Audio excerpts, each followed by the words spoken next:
Where's this all going? Where do you see? Let's take a big step. Where is public banking going?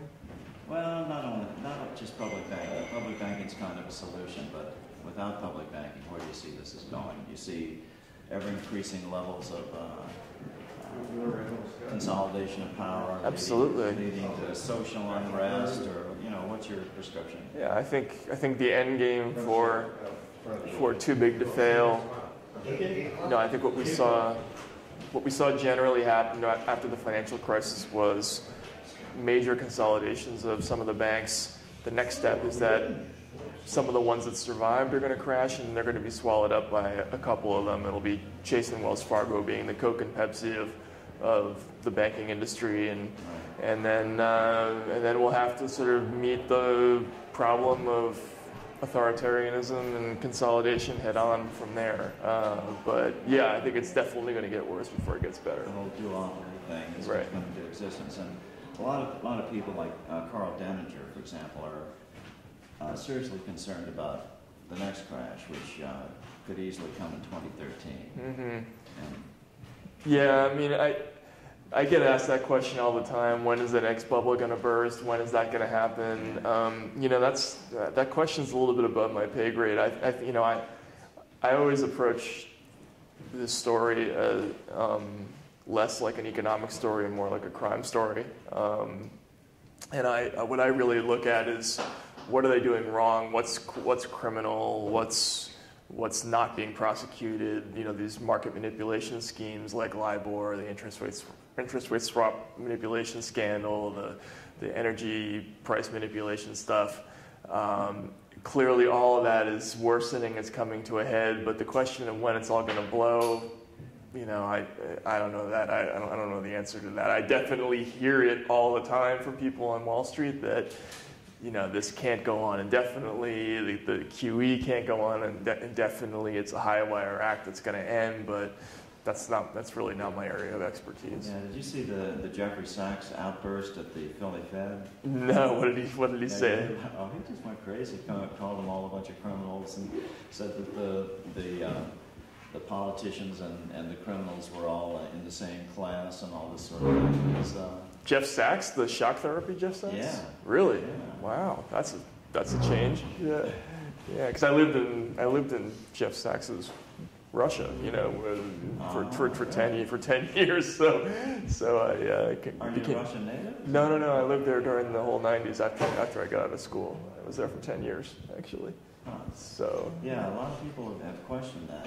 How come he's blowing off on this? Well, maybe it's just become so blatantly obvious that if you're in the know, you can't control yourself. Yeah. So what's outside of something revolutionary like public banking, what do you think the outcome, flow downstream is going to be? What's the most likely outcome scenario? I just think that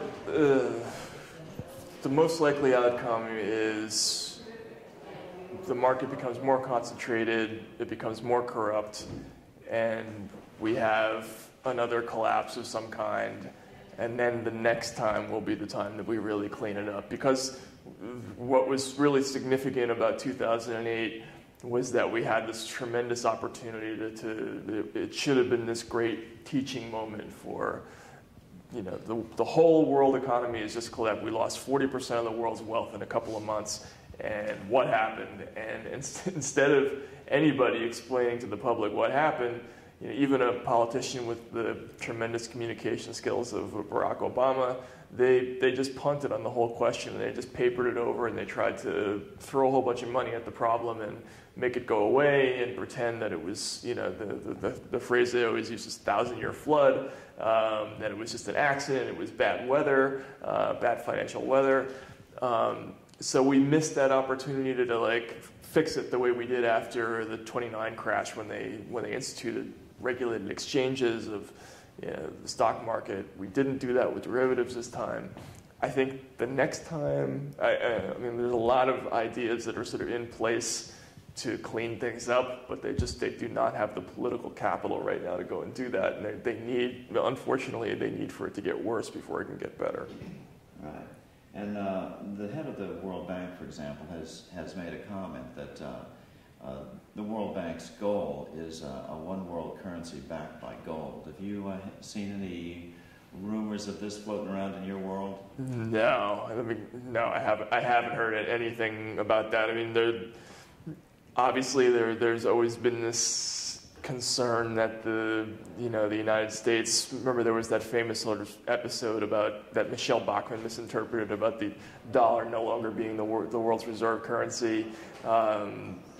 I think there's a lot of paranoia about that. I just don't see a significant change in that direction. But again, that's not really the kind of thing that I really cover. Yeah. Are we going to go back to a gold standard? What's going to happen to the monetary system? I don't know. Yeah. And how about the very existence of government borrowing? Mm-hmm. There's a theory afloat out there that as long as the government is borrowing, they borrow primarily from banks, not all from banks, but the majority is from banks, and thereby you can never have really truly effective legislation come out of Congress as long as this borrowing exists. And so it kind of puts to waste the whole idea that paying down the national debt and all that is just nonsense. Because we're economically dependent upon these same companies, is that the idea? Exactly. Yeah, there's probably something to that, although I think that there's an assumption buried in that idea that the government is acting like a government. I think what we really have is a collection of politicians who are acting like politicians. They're not so much worried about the fact that the government has to endlessly borrow from banks. They're much more worried about the fact where are they going to get their next campaign contribution check. So they're not thinking about where America is going to get its money. They're thinking about where they're going to get their money. And I think that's a much bigger impediment to paying down the national debt or fixing any of these problems than the fact that we're relying on these companies to fund our debt. So the concept of in the public interest has pretty much been blown out the window at this point. Just the corruption has magnified to a degree that's really no longer much of a factor.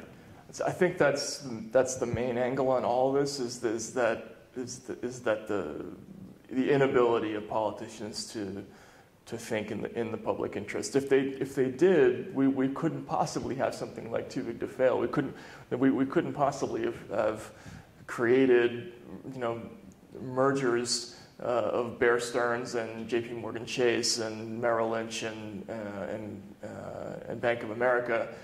They would never have made the system intentionally more dangerous than it was before the crash if they were acting in the national interest. They just can't. They don't have the capability of really doing that right now because it's that's just not the way the system is set up. And I mean that's what's truly unfortunate. And again, just to go back to what happened after the '29 crash. Everybody got together and they sort of realized patriotically, like, this doesn't work. We need to have transparency. We need to have stocks traded on open exchanges. We need to have public disclosure of publicly traded corporations. All of these ideas, it was just something that even got people on Wall Street decided they needed. They needed to protect themselves. And nobody really acts in the public interest anymore in this arena.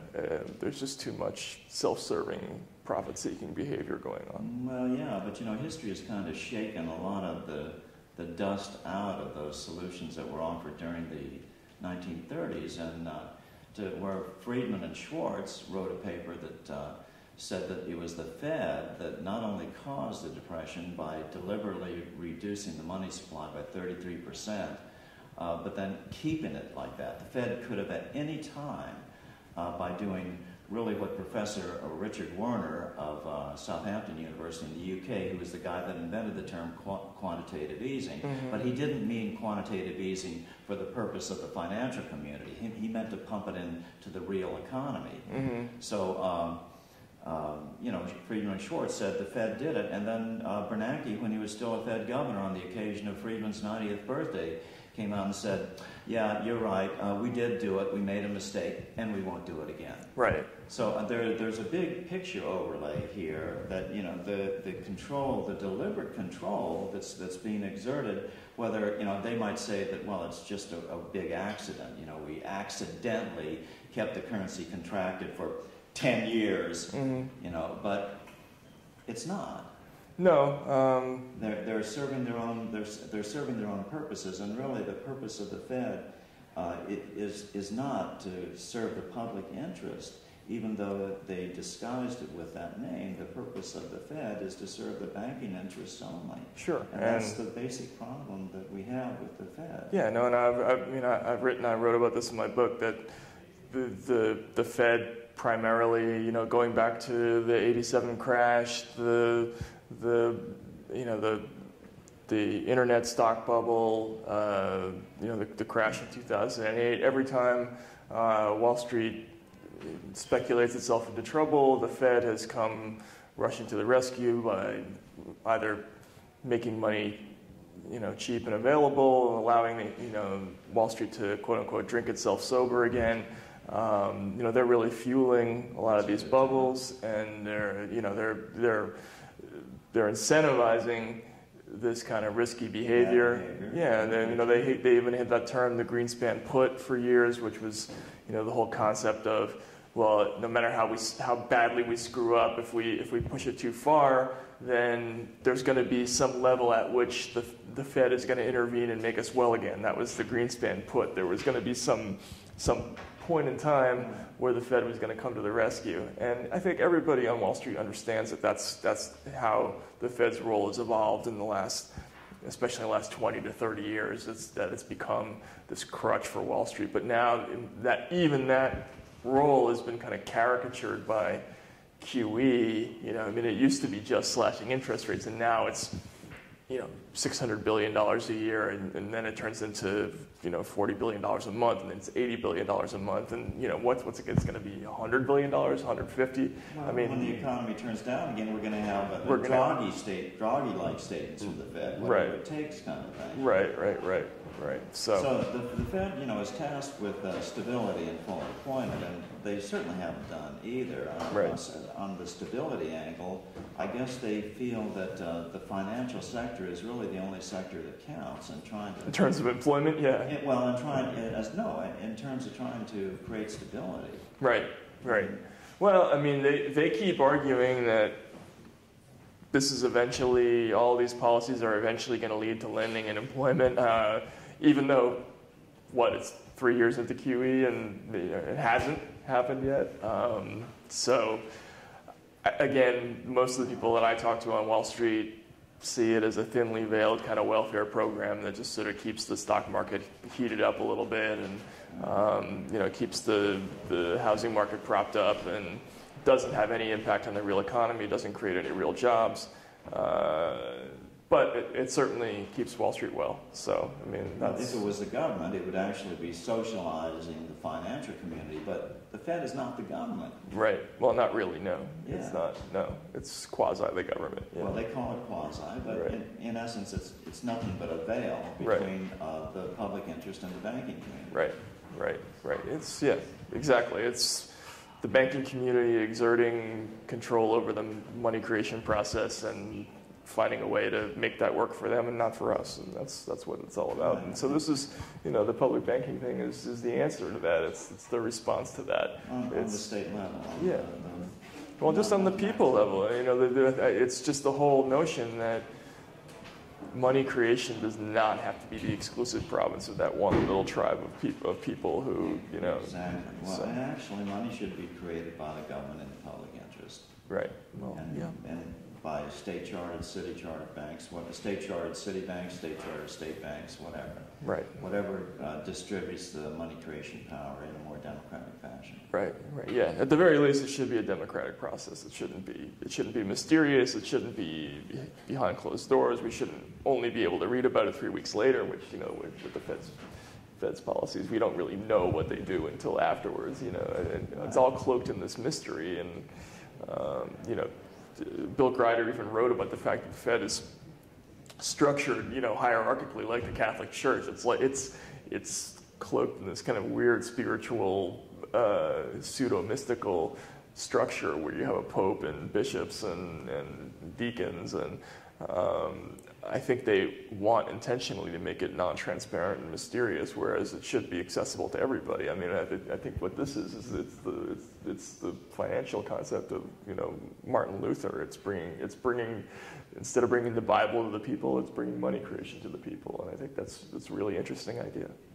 And is fractional reserve lending, is that term on your radar screen at all? No, not really. Again, that's more in the direction of, you know, again, my thing is scams. You know, that's really what I read about. Fractional reserve lending is the ultimate scam. That's true. That's true. The banks creating money out of nothing. Right. And right. you know, even if they were following the rules, it would be a scam, which is the 10% reserve requirement. What we found out as a result of the 2008 congressional investigations that the big banks, J.P. Morgan and Citi, were leveraged 52-1, Freddie and Fannie 80-1, and Goldman Sachs 333-1.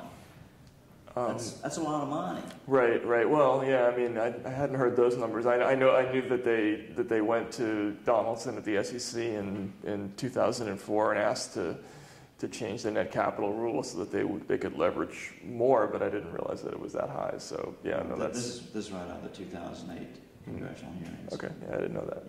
Yeah. Interesting.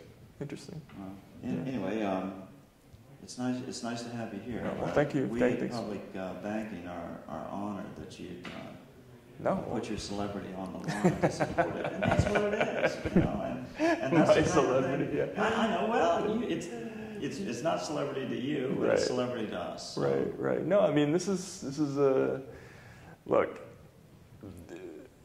A lot of really good ideas do not get covered. They don't make their way into, you know, the television news cycle. The news cycle is really 5 or 6 stories at a time. It doesn't really handle a whole lot. It's not a high volume business in terms of ideas.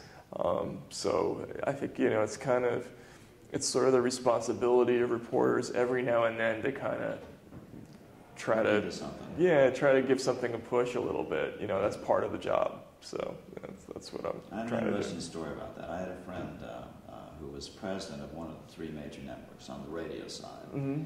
And when my next to last documentary came out, which is called The Secret of Oz, I sent it to him. And he called me back and said, "This is great," which shocked me. I expected he even paid attention to it. I said, "How come?" He said, "Because we hate those bastards at J.P. Morgan." I said, "Why?" Because all the networks, this is according to him, are so mortgaged out to the max, just like every American homeowner is mortgaged out to the max, that they can't even pay the interest. They have to roll. They depend on JP, and all networks, it's JP. It's not any of the others. For some reason, JP has a lock on this. I didn't know that, but they are mortgaged out to the max, and that's a very subtle but powerful form of control. Right. Yeah. Well, I believe it. I mean, not that they would need the control, because I think a lot of the press would go willingly to a lot of these the bank-sponsored ideas anyway, just because. Yeah. But yeah. Well, I didn't invent that story. I was told. I can give you the name if you're ever interested. Absolutely. Well, thanks for having me. I appreciate it. Much. All right. Take care.